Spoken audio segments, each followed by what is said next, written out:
I didn't think much of the noise at first. It was the kind of sound you expect to hear in a cheap apartment building: random creaks, water pipes banging, the occasional heavy footstep above. The place was built in the 70s and looked like it hadn't been updated since.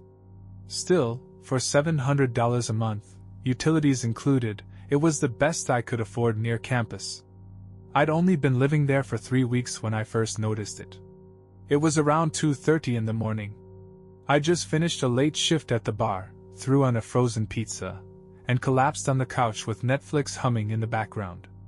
That's when I heard it, directly above me. Heavy dragging, like furniture being pulled across the floor slowly. A pause. Then, 3 distinct thuds. Heavy. Even. Deliberate. I remember freezing, half a slice of pizza in my hand, listening. Then silence. I figured maybe my upstairs neighbor was moving furniture. Annoying, yeah, but not unheard of. People have weird schedules. I didn't know who lived up there anyway. Never saw anyone come or go. The blinds were always shut tight. Mail sometimes piled up in the box labeled "To be," but it got taken eventually. I assumed whoever lived there was just a recluse. I went to bed thinking nothing of it. But the noise didn't stop.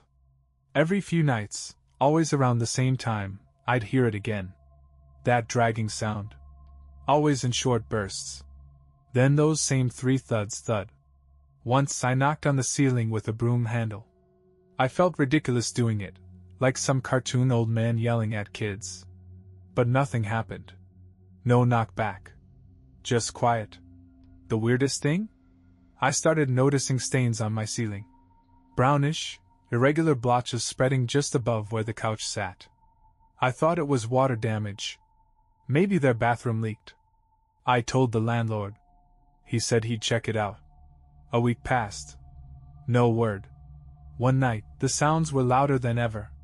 I paused my game and listened. It wasn't just dragging. There was something else, like muffled banging, and what I swear sounded like breathing. Not mine. Not heavy. Just subtle. Almost like someone was pressed against the floorboards, listening back.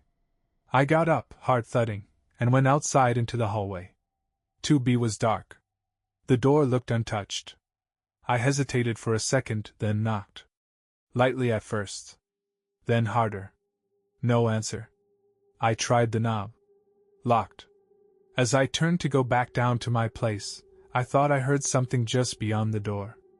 A whisper maybe? Or fabric shifting. I stood there listening, but nothing came after that. Back inside, I tried to brush it off. Told myself I was just tired. Maybe my mind was looking for patterns in random noise. But when I sat back on the couch, I noticed something new.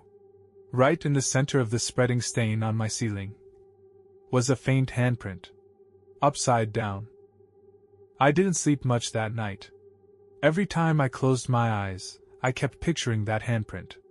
Not a smear, not a water stain that happened to look like fingers. No, this was a handprint. 5 digits, clearly spaced. Small, like a woman's or maybe a teenager's. It was faint, but the shape was obvious once you saw it. The palm pointed down toward me, the fingers stretched out and curled slightly, like whoever it belonged to had pressed hard from the other side. And the worst part? It hadn't been there the night before. I ended up crashing on the floor in my bedroom. I couldn't bring myself to lie directly underneath that spot. The next morning, I went straight to the landlord's office. It's this little one-room unit across the parking lot, connected to the laundry building. Rick, my landlord, was a wiry guy in his 50s with nicotine-stained fingers and the personality of a guy who's been ignoring tenants since the Clinton administration. He didn't look up from his paperwork when I walked in. Something break? I cleared my throat. You said you were gonna check out that leak in my ceiling. He glanced up. Yeah. Been busy. I was already irritated. It's getting worse. There's a weird stain, and now there's this print or something. Like someone pressed their hand into the ceiling. Rick finally put his pen down. A handprint? I nodded. He scratched his head, clearly trying to process what I'd said. You mean like mold shaped like a hand or… No, I said. I mean an actual handprint. It looks fresh. He squinted at me like he was trying to figure out if I was screwing with him. Then he leaned back in his chair and muttered, "To be." I perked up. Yeah. That's the unit above me. Who lives there? Rick didn't answer right away. Instead, he got up, grabbed a ring of keys off the wall, and said, "Come on. Let's take a look." We crossed the lot and climbed the stairs to the second floor. The hallway was empty and dim, the air heavy with that old building smell, dust, cigarette smoke, and something sour underneath it all. Rick stopped outside 2B. The door looked untouched. No scratches, no scuffs, nowhere around the knob. Just still. He unlocked it, paused, then looked at me. "You sure you want to come in?" That was the first time I felt real unease. Like maybe this wasn't just some lazy landlord dragging his feet. But I nodded. He pushed the door open. The smell hit first, stale and rotten, like spoiled meat left in the heat too long. We both gagged. Rick pulled his shirt up over his nose and stepped inside. The place was empty. No furniture. No boxes. No sign that anyone had lived there recently. Dust coated everything, the floor, the sills, even the tops of the outlets. I walked slowly through the living room while Rick opened the windows to air it out. "You said someone was living here," I said, trying not to breathe through my nose. He didn't answer right away. Instead, he moved into the bedroom, hesitated, then muttered, "She was." I turned toward him. "Who?" Rick scratched his cheek, clearly uncomfortable. "Girl named Marissa. Moved in 6 months ago. Always kept to herself. Paid 3 months up front in cash.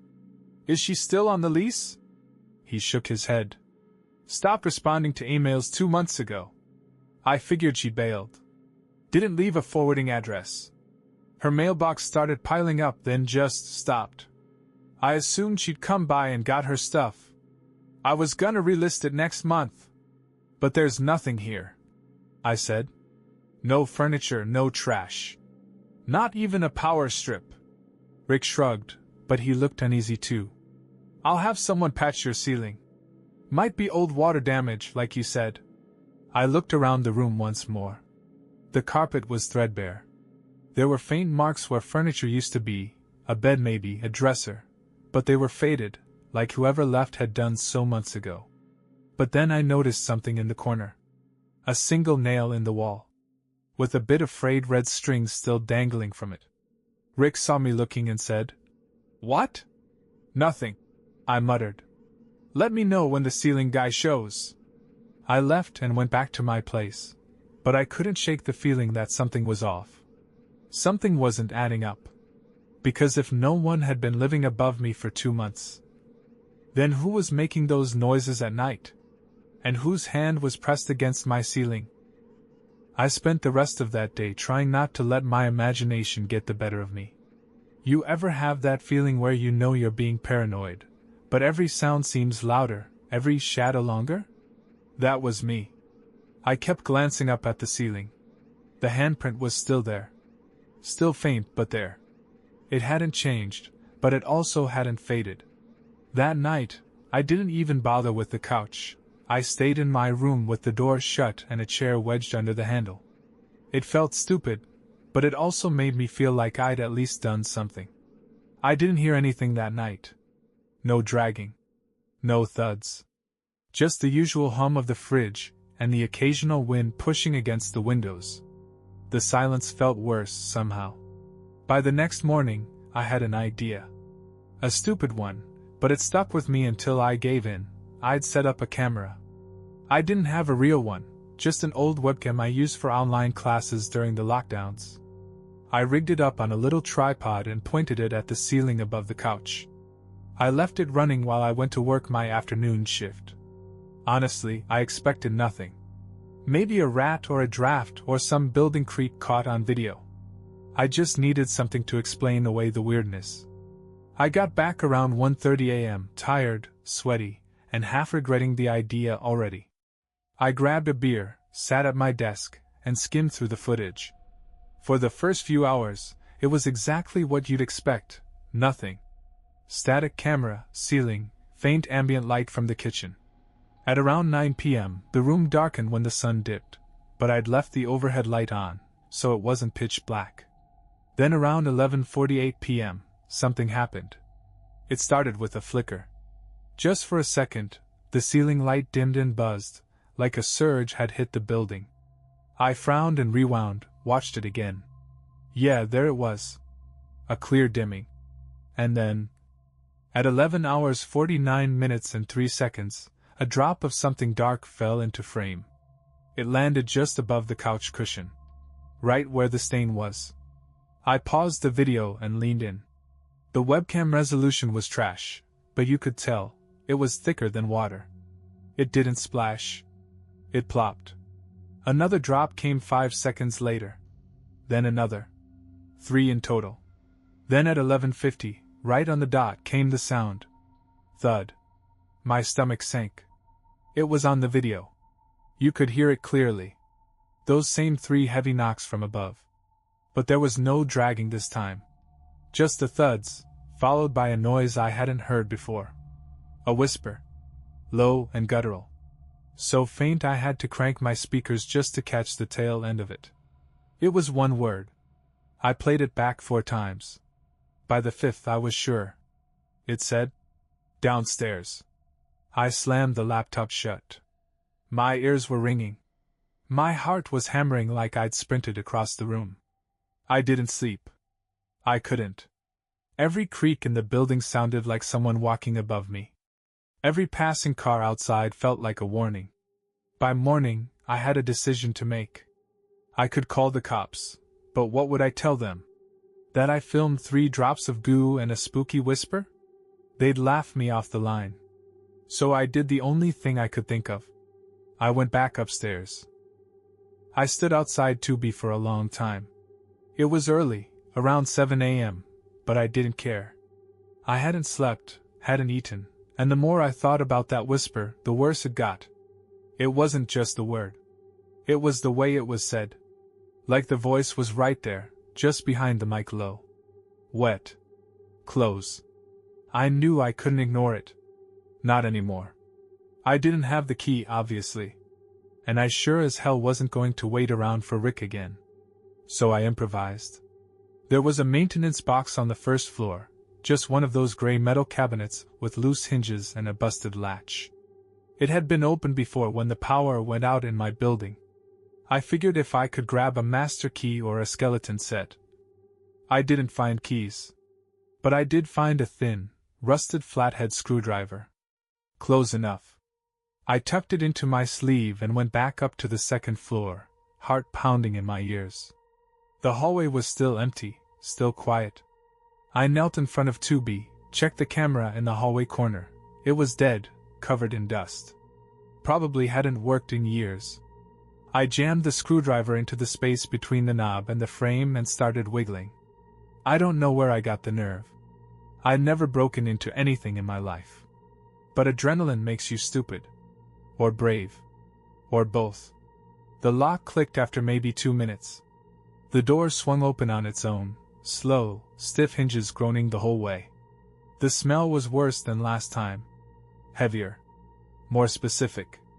Like old meat left in a plastic bag, with just a hint of copper underneath. I stepped inside, hand over my nose, and shut the door behind me.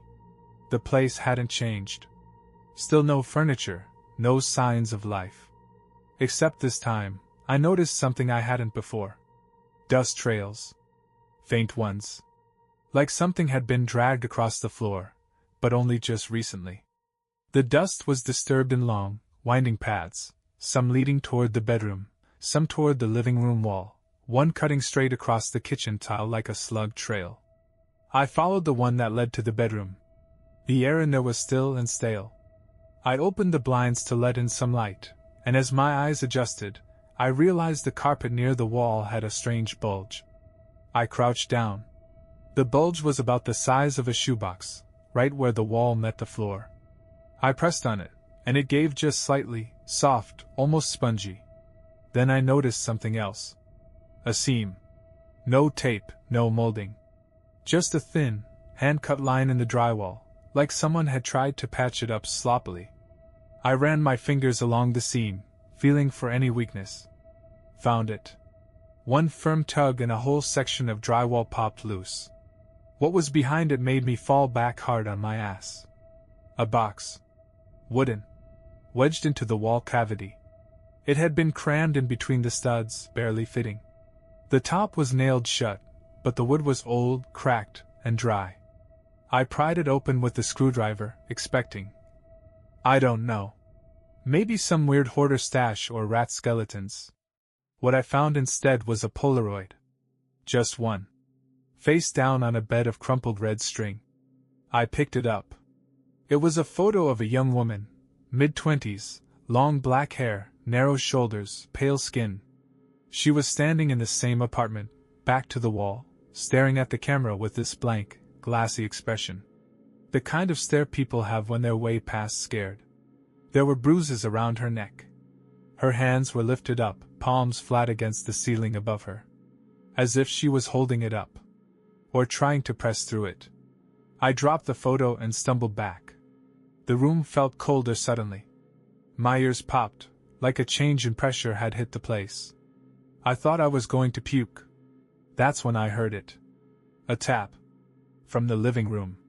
Not from the floor, from the ceiling below. I walked out, slowly, and stared at the spot on the floor directly above my own apartment.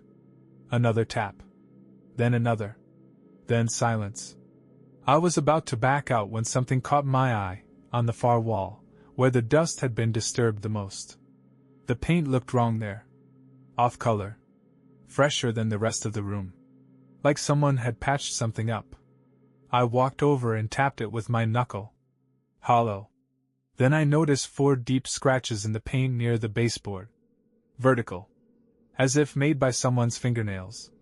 That's when my phone buzzed in my pocket. I jumped so hard I nearly dropped it. I pulled it out. No texts. No notifications. Just a message on the screen. Bluetooth device. Larissa's iPhone. Wants to connect. I stared at it frozen. Then it disappeared. I backed out of the apartment. Didn't even bother locking the door this time. When I got back to mine, I shut the door, locked it, deadbolted it, then shoved my dresser in front of it for good measure. I didn't know what I was dealing with. But I knew it wasn't over. Because when I looked at my couch, I saw something new. A smear. Long red-brown. And above it, on the ceiling, the handprint had changed. Now there were 2. And they were moving closer together. I didn't go to work that day. Didn't call in either. I just sat on the floor of my bedroom, staring at the closed door, watching the light shift through the blinds like it meant something. I had every light on. Every window locked. Every noise made me flinch. I kept telling myself I'd imagined it. The photo. The voice. The hands.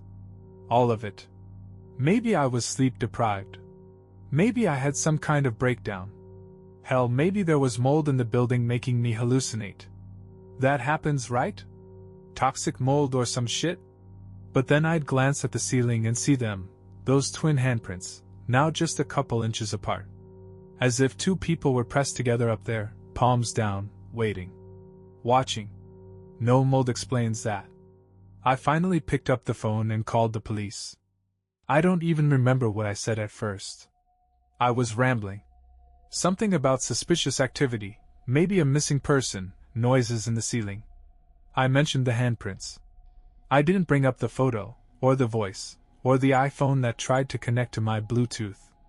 I knew how crazy that sounded. The dispatcher put me on hold, then came back a minute later and said they'd send someone by to do a wellness check on the apartment upstairs. That was it. 2 officers showed up about an hour later. A man and a woman. Both looked like they'd rather be anywhere else. They knocked on 2B. Waited. Knocked again. I stood behind them, wringing my hands. "She's not in there," I said. The female cop looked over her shoulder. "You seen the tenant recently?" "No. No one has. The place is empty, but..." You sure it's not just old plumbing? The guy interrupted. Pipes can sound real weird in these buildings. I almost laughed. Do old pipes leave handprints? They exchanged a look. I unlocked the door for them with Rick's spare key. They walked in, took a lap around the place, poked their heads in the bedroom and bathroom, then came back out 2 minutes later. Nothing to see, the male cop said. No signs of a break-in, no blood, no furniture, no smell of decay. You got a camera in your apartment? Yeah. You catch anything? I hesitated. Some noises. And, drops. Like blood, maybe. From the ceiling. His face stayed flat. You saved the footage? I hadn't. I'd shut the laptop and yanked the webcam out like it was cursed. No, I admitted. He shrugged. Look, you seem spooked. Not saying nothing's going on, but we can't do much without a crime. Maybe take a break from horror movies, huh? And with that, they left. That was the moment it hit me. No one was going to help me. No one could. Whatever was happening here didn't leave marks. Didn't bleed or scream or break windows. It was quiet. Careful. It existed just under the surface of things, like mold behind wallpaper. And when you tried to show someone, it vanished. I was alone. I spent the next few hours pacing. I couldn't sit still. Every few minutes I'd peek into the living room, and every time I did, I swear those handprints were closer together. They weren't dripping, not moving exactly, but they were changing. Like someone was rearranging them when I wasn't looking. Then, just after sunset, I heard the noise again. Right above the couch. Right where the hands were. But this time, there was something else. Something under the dragging. A different sound. Like whispering. More than one voice. A conversation maybe. But wrong. I crept into the living room and stood beneath the prints. My heart was hammering. I tilted my head up. The ceiling was still. The prints still faint. But I could hear them. Talking. Not in English. Not in any language I knew. Just low, slurred syllables like someone trying to speak underwater. And then they stopped. I don't mean they faded. I mean it was abrupt. Like a switch flipped. The room fell dead silent. And then... knock. From inside the wall. Behind the plaster. Right beside my head. I stumbled back, nearly tripping over the coffee table. The knock came again, twice, quick, like someone trapped was rapping their knuckles behind the drywall. I grabbed a flashlight from the kitchen drawer and shined it on the wall. No cracks. No seams. Just old paint and silence. I pressed my ear to it. Nothing. Then, out of nowhere, my phone lit up again on the table. Same message. Bluetooth device. Marissa's iPhone. Wants to connect. This time I accepted it. I don't know why. I was shaking so bad I almost dropped the damn thing, but I tapped connect. Nothing happened at first. Then the screen changed. A blank black page, no app, no title. And then slowly, text began to appear, letter by letter, like someone typing from the other side. Help me! Another line followed. They're in the walls. And then, he put me under you. I dropped the phone. It hit the floor face down. From upstairs, something began to move. Not footsteps. Scraping. Long and slow. Like something with nails was crawling across the floorboards above me. Closer. Closer. And then the sound stopped directly above my head. I didn't even have time to scream before something pressed down from the ceiling. Hard. The drywall cracked. A soft groan filled the room, like the ceiling itself was bowing. Dust fell in little clouds. I dove backward, heart in my throat. I didn't sleep that night. I didn't even sit down. I stood in my hallway with the lights on until sunrise, staring at the ceiling above the couch, waiting for it to crack open and show me what was on the other side. But it never did. At least, not yet. When the sun finally came up, it felt fake. Pale and washed out, like light through a dirty aquarium. I opened the blinds just to see the sky, make sure it was still there. It was, but it didn't help. I hadn't slept, hadn't eaten. My head was buzzing, hands trembling like I'd had a dozen cups of coffee. But it wasn't caffeine. It was something else, expectation. Like I was waiting for something to happen and knew it would, just not when. I decided I wasn't going to spend another night here. I packed a bag, just some clothes, laptop, charger, whatever I could grab without thinking too hard. I didn't even bother folding anything. I just shoved it all in like I was running from a fire. I had no plan. I just knew I wasn't staying. But before I left, I did one last thing. I went back upstairs. I had to. I had to see what was under that floor. The door to 2B was still unlocked from the day before. I stepped inside, and the air hit me like it always did, thick, sour, metallic. Worse than ever now, like the walls had been sweating rot all night. I crossed the room slowly, flashlight in one hand, crowbar in the other. I'd picked it up from the supply closet near the laundry room. Rick probably used it to fix hinges or break open jammed doors. Now it was mine. The living room floor above where the couch sat. That's where the sound always came from. That's where the dragging stopped. That's where the voice whispered. That's where Marissa's message said he put me under you. So I knelt down, took a breath, and jammed the edge of the crowbar under one of the floorboards. It resisted. But only for a second. With a loud crack, the first plank came up. Dust exploded into the air, and underneath was insulation. Old, yellow, crumbling like dried paper. I pulled it back. Then the next board. And the next. By the fourth, I started to smell it. Something wet. Something that had been sealed in too long. I ripped the last plank out, and that's when I saw it. Not a body. A hole. Rough cut, maybe 2 feet wide. It went down into the crawl space between the floors, black and tight, just enough space for someone to lie in. And someone had.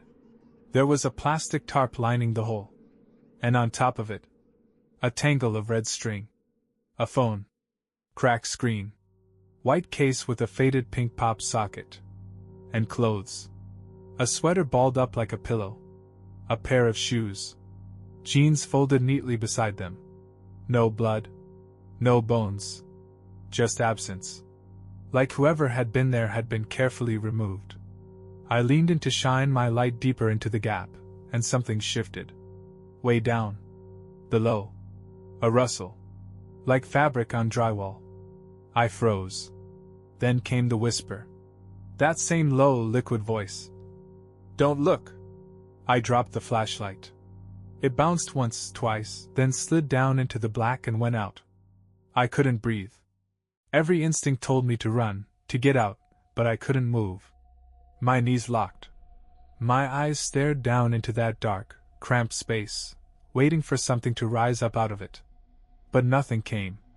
Instead, I heard the sound of my apartment door creaking open downstairs, followed by slow, heavy footsteps. Then silence.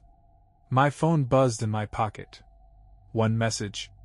From a contact I didn't recognize. It just said, "You brought it out." I didn't remember running.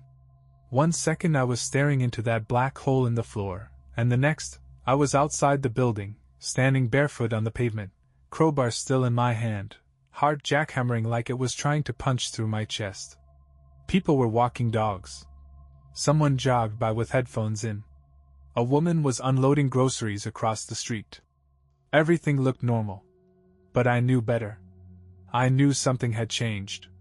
Like I'd ripped off a layer of the world that wasn't supposed to be touched. That thing in the crawl space? It wasn't gone. It was awake. I didn't go back into my apartment right away. I couldn't. Instead, I sat in my car for almost an hour with the engine off, door cracked just enough to feel the breeze. I kept staring at the second-floor window of 2B, half expecting to see someone, or something, looking back. Nothing did. Eventually, I worked up the nerve to go back inside. The hallway was quiet.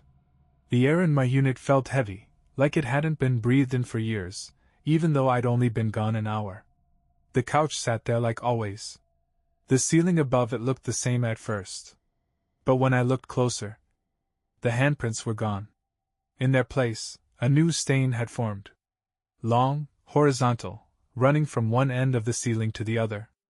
Like something had dragged itself across the drywall, belly down, leaving a streak of dark, oily residue behind. I didn't want to know what it was. I didn't want to know what part of it touched the ceiling to make that line. I just knew it meant one thing. It wasn't up there anymore. It was somewhere else. I stayed in the apartment that night, don't ask me why. Maybe because I thought it would be worse to leave. Maybe because I didn't want whatever this thing was to follow me. Maybe because some sick part of me needed to see how far this went. So I did what any desperate, scared out of their mind person might do. I set up my phone to record again. This time I pointed it toward the kitchen and the hallway. The living room already felt abandoned, like it wasn't even part of my apartment anymore. Like it belonged to it now. I left the lights on and curled up in my bed with my back to the door. Every creak made me flinch. Every shadow looked like it was breathing. But somehow I passed out. The next morning, the first thing I did was check the video. The recording started at 10:42 p.m. Everything looked normal for the first hour. Just a quiet kitchen and hallway. The hum of the fridge. The occasional passing car outside. Nothing weird. But at 11:51 p.m., the camera flickered. Just for a second. Then the light over the stove dimmed. And something came into frame. Not a person. A shape. Crawling. Low to the ground. Long arms too thin, elbows sharp. Moving slow, like it wasn't in a hurry. I couldn't see its face. Its head was turned downward, chin dragging along the floor like it was sniffing for something. It crept from the hallway into the kitchen. Stopped. Then slowly, so slowly, lifted its head. It didn't look at the camera. It looked at the ceiling. Right above the couch. Right where the handprints used to be. It sat like that for a minute. Then two. Then it vanished. I don't mean it walked off camera. I don't mean it crawled away. One frame it was there. Next frame, gone. I paused the video. Rewound. Played it again. Gone. That was the moment it clicked. Whatever was haunting 2B, whatever was crawling in the walls, it wasn't trapped here. It was hiding. Waiting. And now it was moving freely. Under the floor. Behind the walls. Maybe even in the ceiling of some other poor bastard's apartment right now. But it had a pattern. A rhythm. 11:51 p.m. That was the time it showed up. Same time the thuds used to happen. Same time the blood fell. Same time the voice whispered from the dark. Something happened at that hour. Something tied to Marissa. To the crawl space. To the box of string and that horrible Polaroid. And if I wanted to end this, if I wanted to survive this, I had to know what happened to her. I had to go deeper. Not into the apartment. Into the crawl space. I didn't tell anyone where I was going. Mostly because I didn't think anyone would believe me. Partly because if I didn't come back, I wasn't sure I wanted to be found. I went out that afternoon and bought a headlamp, a box of contractor-grade garbage bags, a roll of duct tape, and a painter's mask. The kind that filters out mold and insulation dust. I had no idea what I was breathing and last time I cracked that floor open, but I wasn't taking chances. I waited until nightfall. Not for effect, I'm not that dramatic. It was because I knew that whatever this thing was, it was most active at night. If I went in during the day, I might miss something. I didn't want it dormant. I wanted it awake. If this was going to end, it had to see me coming. At exactly 11:40 p.m., I unlocked the door to 2B. I walked across the empty living room, now half covered in planks I'd already pulled up, and set to work removing the rest. They came off easier this time. I didn't know if that was because I'd gotten better at it, or because the apartment wanted me to. Once the hole was wide enough, I slid the garbage bags across the edge and taped them in place, lining the rim like a sick kind of mouth. I didn't know what I was trying to prevent, dirt, fluids, whatever, but it made me feel better. Like some kind of barrier between me and it. I clicked on the headlamp. The light cut a cone into the crawlspace below. Dust swirled through it like snow. I took a deep breath, lowered myself down, and disappeared into the dark. The first thing that hit me was the silence. Even with the sounds of the building above, pipes creaking, floorboards settling, down here, it was like the world stopped. My own breathing sounded like it didn't belong. My heartbeat echoed in my ears like footsteps I couldn't place. I could barely crouch, let alone stand. The space between the floors was tight, maybe 2.5 feet tall, maxwood beams crossed above me, and dirty insulation hung down like the inside of a rotting animal. I crawled forward, belly to the ground, hands sinking into grit and filth. And then I started to see the marks. Not random ones, paths. Smoothed out channels in the dust where something had moved repeatedly. Trails that snaked around pipes and over beams, like the routes of a creature that had learned the layout over time. Some were small. Some were deep. And then I found the first sign that Marissa had really been here. A plastic hair clip. Snapped in half. I pocketed it and kept crawling. 10 feet in, the air changed. Grew colder. The headlamp flickered, just once. My shoulder brushed a pipe and I jumped, skin prickling like I'd been touched. That's when I saw it. The tarp. Tucked neatly into a corner, hidden behind a low beam. Red strings scattered across it like veins. And on top of it, a phone. Marissa's. I reached for it slowly, half expecting a hand to dart out and grab mine, but nothing happened. The phone was dead. Cold. But clean somehow. Not dusty. Not wet. Like someone had just placed it there. Beside it, I saw something else. A Polaroid. New.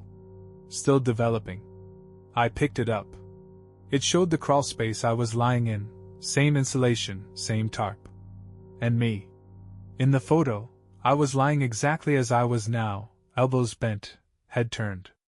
But I was asleep. Eyes closed. Mouth slightly open. Vulnerable. The photo had been taken before I entered. No. During.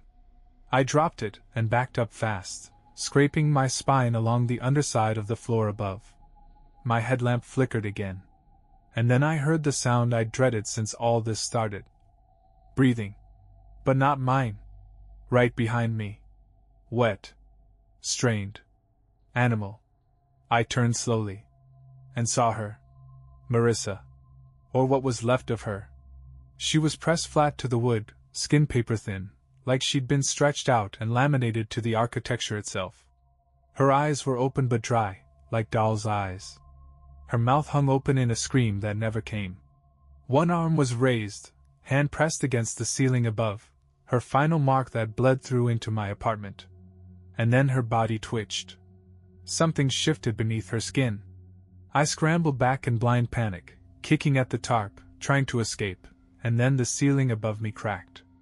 Not much, just a single, sharp pop of drywall splitting. And from the crack came a voice. I let it in. Marissa's lips never moved. But her body did.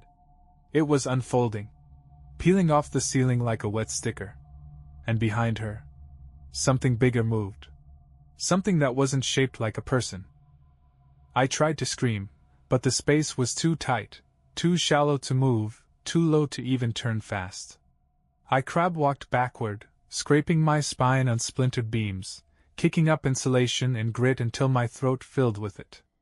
My headlamp swung wild beams of light as I twisted and fumbled, catching flashes of things I didn't want to see. Marissa's body didn't fall. It hung there, arms out like she was nailed to the air. Her skin didn't stretch or tear, it just slid, like she wasn't made of meat anymore. Her eyes followed me. Not her head. Her eyes. Still bone dry. Still wide open. And then she smiled. Or something behind her did. From the split between her ribs, if they were ribs anymore, something began to unfurl. Long gray. Wet like rope pulled from a drain.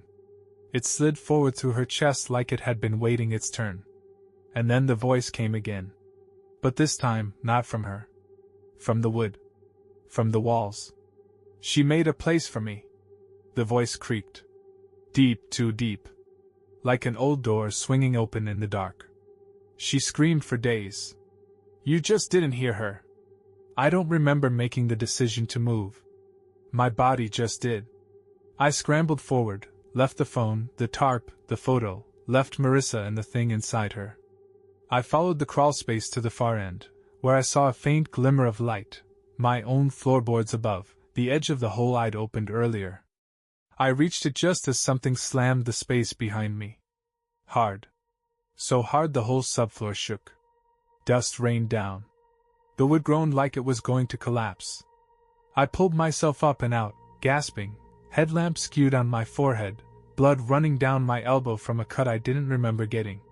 The moment I was clear, I grabbed the nearest plank and slammed it over the hole. Again. And again. Nailing it shut with my fists and knees until the seams disappeared and the sound stopped. No footsteps. No scratching. Just that awful stillness. I sat there for a long time, back against the wall, staring at the patched floor like it was a loaded gun. My breathing sounded wrong in the room, like it echoed off things that weren't supposed to be there. Eventually, I stood. I walked out of 2B and back into my own unit. It smelled worse now. So much worse. Like the building had opened up and begun to breathe me in. Every corner felt softer. Wetter. The ceiling above the couch was darker, thicker. I didn't even look at it. I just walked into the bathroom and threw up. When I came out, my phone was vibrating on the counter. A message. No number. Just a blank name and one line of text. You understand now. I deleted it.